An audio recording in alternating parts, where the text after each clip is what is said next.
Avec mon invité, magicien, humoriste, animateur télé aussi. Bonjour Éric Antoine. Bonjour Olivier, merci de m'accueillir. Merci d'être là pour nous parler de votre nouveau spectacle qui s'appelle Grandis un peu. Absolument. Vous mesurez combien déjà? Je mesure 2,1 m plus 6 cm d'érection capillaire lorsque je suis en forme.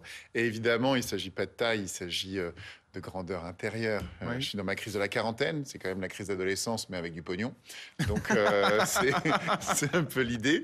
Et donc là, j'espère que je suis en train de grandir intérieurement. Et tout le sujet du spectacle, c'est est-ce que l'enfant que j'ai été serait heureux de passer un moment avec l'adulte que je suis devenu? Et c'est une question que je nous pose à chacun et à chacune. Et la réponse, vous l'avez? J'espère que oui. Je croise les doigts. J'ai du mal à répondre pour lui, mais j'espère aussi que les enfants avec qui je passe du temps maintenant sont heureux de me voir, que je les inspire, que je leur donne envie de devenir grand.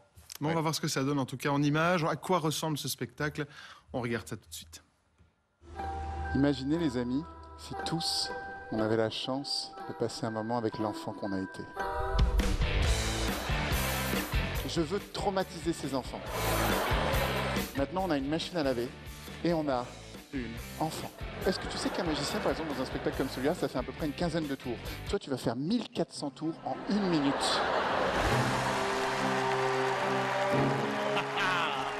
Il envoie des cœurs, des cœurs, des cœurs, des cœurs, des cœurs, des cœurs. Je trouve ça ringard, les cœurs. Alors j'inverse, ça fait des fesses. Des fesses, des fesses, des fesses, des fesses, des fesses, des fesses. Place à la herse de la mort. Nous avons besoin de l'aide de spectateurs pour vérifier tout le matériel. Si possible, des spectateurs non-voyants. J'aurai 15 secondes exactement pour m'évader.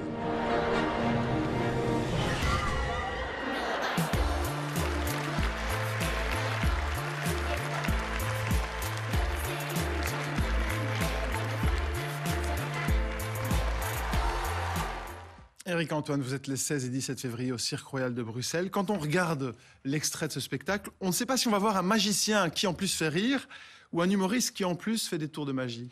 J'espère être les deux. Quand j'ai commencé ma carrière, les humoristes disaient « Oh, la magie, c'est ringard ». Et les magiciens disaient « Tu sais que l'humour, ça tue la magie parce que tu n'as plus le prestige. Tu détends les gens et ça enlève le sérieux de la magie. » Et aujourd'hui, les magiciens disent que je suis un magicien et les humoristes disent que je suis un humoriste. Donc Ouais. tout va bien. Donc tout va bien. En même temps, l'humour, est-ce que c'est pas le meilleur moyen De pour détourner distraire, détourner l'attention? Oui et non, parce que l'humour, c'est une détente. On se détend tous ensemble quand on rit. Et comme la magie cherche le spectaculaire, c'est parfois un peu contradictoire en termes d'écriture. Mais moi, c'est ça que je trouve intéressant. Alors, le spectacle ici, bon, vos spectacles sont toujours familiaux. Il y a souvent des enfants qui montent sur scène. Oui. C'est C'est quand même familial, mais il y en a pour tout le monde. J'aime toujours les écritures, par exemple, assez pointues qu'il peut y avoir chez Disney, chez Pixar, Oui. où tu as un fond mythologique, des références parfois psychanalytiques, et devant un gros gag qui va faire poiler les enfants. Donc j'essaye vraiment de décrire au croisement des générations. Vous posiez la question tout à l'heure, est-ce que l'enfant que j'étais aimerait mon spectacle? Vos deux garçons, alors quoi? Ah, ils ont adoré. Oui. Ils ont adoré, oui, ils se sont marrés, ils me refont les vannes du spectacle, maintenant.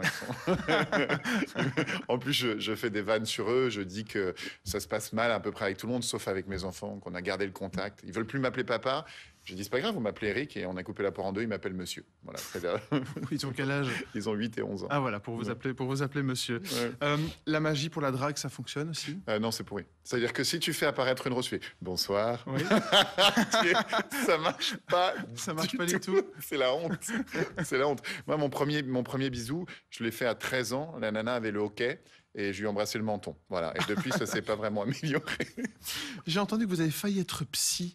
En effet, j'avais une maman psy, donc je suis tombé dedans dès que dès mon plus jeune âge, et j'ai commencé des études de psycho, me disant que si jamais je n'arrivais pas à écrire ce que j'avais envie d'écrire au théâtre, j'aurais fait ça. Mais je pense que je traumatise plus de gens sur scène que en tant que psy, donc c'est parfait. J'allais dire, mais je vous imagine avec des patients qui vont pas très bien et leur dire « Tu te calmes !» Oui, c'est ça. Ne passe pas devant la star. Oui, c'est bien. Je crois que... Ben, en fait, c'est marrant parce que je trouve les deux plus beaux métiers, c'est le métier de la pédagogie et le métier du soin. Et je trouve que le métier de l'artiste, il est intéressant parce qu'il est parfois d'un côté, parfois de l'autre. Parfois, on est une inspiration et parfois, on soigne. Donc, c'est parfait. Alors, vous nous proposez aussi en avant-goût de votre spectacle, un petit tour de magie. Alors, c'est pas dans le spectacle, c'est que pour vous. Oh, D'habitude, je ne fais même cool. plus de magie en plateau. Ah On oui, m'a dit, carrément. Olivier veut de la magie. J'ai dit, j'aime bien Olivier. Je le kiffe, c'est un bon gars. Ah, voilà. On va lui faire un tour. Je vais te faire, ambitieux. cher Olivier, je vais vous faire un tour avec une enveloppe, tiens, que je mets ici, dans la poche, ok? Et maintenant, un jeu de cartes, mais c'est un jeu un peu simple, parce que je me dis, on n'a pas trop le temps, c'est un JT. C'est un jeu, je sais pas, quelle caméra, ça doit être celle-là, ouais. Voilà, donc c'est un jeu où toutes les cartes sont toutes blanches. Évidemment, si vous tirez une carte, Olivier, ça va être facile de les retrouver. C'est pourquoi vous en prenez une au hasard, celle que vous voulez. Je m'approche de vous, ne bougez pas, on passe de l'autre côté. Voilà, au hasard. Voilà, vous la regardez, vous la montrez à tout le monde. Hein, je la montre à la 3. Voilà. Je la montre à la 3. Évidemment, elle est toute blanche. Okay. Pour être sûr et certain de la reconnaître, vous allez signer cette carte. Je ne veux pas voir. Faites un gros plan sur la signature d'Olivier, s'il vous plaît. Aucun moyen pour moi de connaître la carte d'Olivier. Attendez, je vais la montrer à l'antenne. Voilà. Hein. Olivier, dépêchez-vous, il y a un rythme. Oui, je sais bien, non, mais c'est mieux, il faut. Les gens, voilà. Je la montre à la 3, je la montre à la 3. Voilà. Hop, non, vous êtes pas... Je reviens vers vous, regardez. Ça va aller très très vite. La carte est ici. Voilà, ça c'est la 3. Parfait. Regarde. Et je mets la carte dans le paquet, comme ça. Jusque-là, je suis. Et là, ça va aller très très vite. Est-ce que c'est Luc, je crois, le réalisateur aujourd'hui? Luc, est-ce que vous pouvez me faire un gros plan, s'il vous plaît? Gros plan des mains. Pas d'Olivier, je sais que c'est beaucoup plus beau gosse que... Là, c'est bien, là, on est là. Voilà. Gros plan des mains. Regardez bien le paquet. Regardez bien, Olivier. Vous êtes prêts? À 3. 1, 2, 3. Clac. Le jeu a disparu, là, maintenant. Oh non! Je suis à 5 cm et je le vois pas! Donc, s'il n'y a plus de jeu ici, c'est qu'il n'y a plus d'enveloppe dans la poche. Donc, dans la poche, il y a quoi? Il y a quoi? Il y a le jeu. Évidemment, dans le jeu, il manque quelque chose. Regardez. Il manque ma carte. Il manque votre carte. Alors, ça, c'est une autre signature de quelqu'un d'autre. Ah, bah oui, c'est quelqu'un d'autre. C'est quelqu'un d'autre. Il n'y a pas votre carte. Non. Mais dans l'enveloppe, qu'est-ce qu'il y a? Dans l'enveloppe. Il y avait sur ma carte, il y avait un petit cœur avec marqué Olivier dessus. Voilà, il y a la carte d'Olivier. Voilà, cher Olivier, je vous la laisse. C'est génial. C'est un souvenir. Merci. Génial. C'était un bonheur. Oui, ça fait plaisir. Éric Antoine, 16 et 17 février au Cirque Royal de Bruxelles. Lego Master saison 2 aussi. Oui. On diffuse ça sur RTL TVI, ça commence le 1er janvier. Mais oui, je sais bien. Voilà. Deuxième saison de Lego Master qui commence le 1er janvier. Ça va être aussi une tuerie à voir sur RTL TVI. Bon, merci d'être venu. Mais merci de m'avoir accueilli. Grandis un peu, on va rire et on va regarder aussi et apprécier votre spectacle de magie. À bientôt. À bientôt, merci. Et ce soir, après le RTL Info 19h, vous avez rendez-vous avec le magazine Enquête. Nous suivrons une équipe de la police Boraine qui n'a pas réussi à faire de tour de magie avec une très très vieille voiture. Regardez. Allez, on va pas se mentir, hein. Vous ne savez pas sortir du côté conducteur. C'est super dangereux. Le LPG, vous ne l'avez plus vérifié depuis 2013. Et vous n'avez pas les documents de votre installation. Vous ne les avez pas ici. D'accord? Il y a un problème au niveau des freins. La roue arrière droite ne freine plus et le frein à main ne fonctionne plus non plus sur cette roue-là. Il y a des problèmes au niveau de votre pneumatique. Il y a une perte d'huile en dessous.